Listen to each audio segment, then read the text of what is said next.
तो दोस्तों welcome back to my new video. आज हम कंपेयर करने वाले हैं आईफोन 14 को आईफोन 15 से इन 2026। तो 2026 के हिसाब से दोनों में से कौन सा पैसा वसूल होने वाला है तो सब बताएंगे इस वीडियो में, तो वीडियो को मिस मत करना। तो शुरू करने से पहले अगर चैनल पहली बार आए और चैनल को सब्सक्राइब जरूर करना। तो सबसे पहले जान लेते हैं दोनों आईफोन लॉन्च कब हुए थे। आईफोन 14 लॉन्च हुआ था 7 सितंबर 2022 में और वहीं आईफोन 15 लॉन्च हुआ था 12 सितंबर 2023 में। दोनों आईफोन के बीच 1 साल का गैप है, बट एप्पल के लिए 1 साल का गैप कोई बहुत बड़ा नहीं होता है। लुक एंड डिजाइन की बात करें तो दोनों आईफोन जुड़वा भाई लगते हैं। बॉडी मटेरियल दोनों में सेम है, दोनों में ही एल्युमिनियम का फ्रेम मिलता है।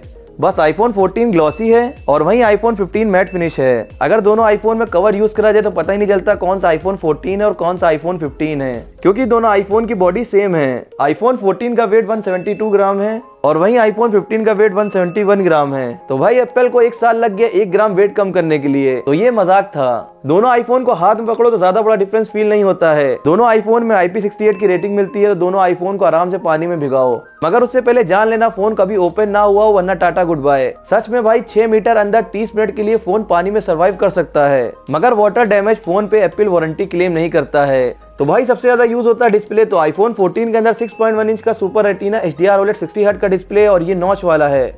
और वहीं आईफोन 15 के अंदर 6.1 इंच का super retina HDR OLED 60 hertz का डिस्प्ले और ये डायनामिक आइलैंड डिस्प्ले है। तो दोनों के डिस्प्ले कंपैरिजन में दोनों की डिस्प्ले क्वालिटी एंड कलर्स वगैरह सब सेम है, बस दोनों की ब्राइटनेस में डिफरेंस है। आईफोन 14 के अंदर 800 निट्स की HBM और 1200 निट्स की पीक ब्राइटनेस है और वहीं आईफोन 15 के अंदर 1000 निट्स की HBM और 2000 निट्स की पीक ब्राइटनेस है, जिससे आईफोन 15 की विजिबिलिटी ज्यादा क्लियर होगी आउटडोर में।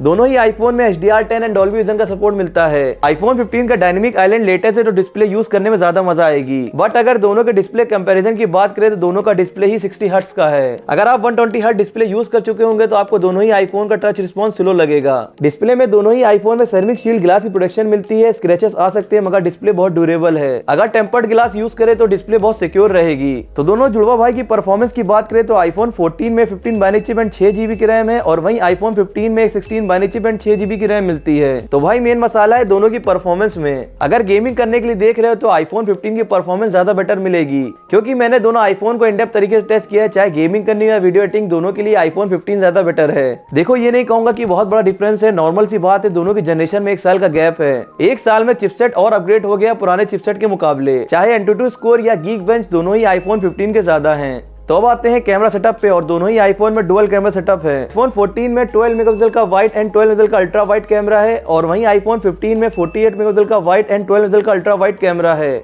दोनों के कैमरा कंपैरिजन में आईफोन 15 की कैमरे की डिटेल ज्यादा क्लियर आती हैं। जूमिंग में इसकी पिक्चर क्लियर ही रहती है। तो करते हैं दोनों आईफोन का कैमरा टेस्ट, जिससे आप अंदाजा लगा सकते हो।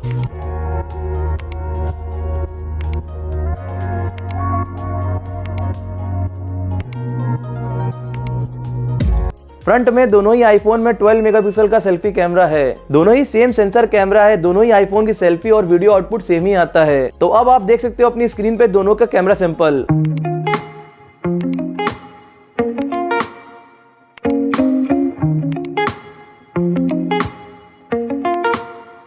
तो अब आपको क्लियर समझ में आ गया होगा आईफोन 15 का बैक कैमरा कंटेंट क्रिएटर या फोटोग्राफर के लिए बेस्ट होगा। दोनों ही आईफोन में front end back 4K 60 FPS video recording का सपोर्ट दिया है। आईफोन 14 में 3279 mAh की बैटरी है और वहीं आईफोन 15 में 3339 mAh की बैटरी है। दोनों में 15 वॉट की चार्जिंग एंड 15 वॉट की वायरलेस चार्जिंग का सपोर्ट मिलता है। बट एक फायदा मिलता है आईफोन 15 में, जिससे आप रिवर्स चार्ज भी कर सकते हो, क्योंकि इसमें USB Type-C 2.0 पोर्ट दिया है, जिससे इस आईफोन की वैल्यू और बढ़ गई है। इसके Type-C पोर्ट से डेटा इजीली ट्रांसफर किया जा सकता है और ये चीज आईफोन 14 में नहीं है।